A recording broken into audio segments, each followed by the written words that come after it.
Die macht das falsch. Ja,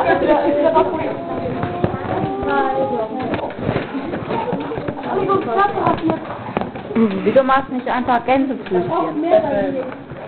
Normal, das geht nur angesetzt. Das soll der einmal hier machen.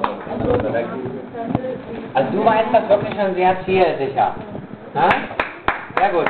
Wer es nicht weiß, schreibt sich das bitte nochmal auf. So, jetzt die nächste noch. Was ist denn die nächste? So, guck mal jetzt gleich daneben die Marlene.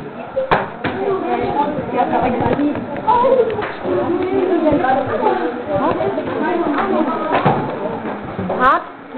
Lass mich auch mal. Felix. Jo, jetzt lass Die malt euch zu Hause nochmal auf, wer es nicht kann oder keine hat. Können wir die jetzt auch neu machen? manche Stückchen nur. So, wir machen mal so fairerweise. Ist das fair? Maximal 4 Kreuze? 4 Bs? Ne? So. Aber so und voll, oder? Nee, geht.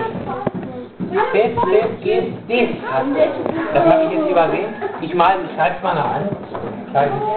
Du schreibst das noch nicht. Und dann kommt A. Das ist aber auch schwierig. Genau. Bis A. Machen wir so? Das ist doch relativ einfach. Justus ist doch nicht schwer jetzt, ne? Du kannst das. Ja. Ja gut, aber andere nicht. Gibst du doch zu, dass es fair ist, ne? Herr Lappe. Habt ihr euch das abgeschrieben? Herr Lappe. Dann mach schnell. Machen wir auch Moll. Geht gleich los, natürlich. Oh nee.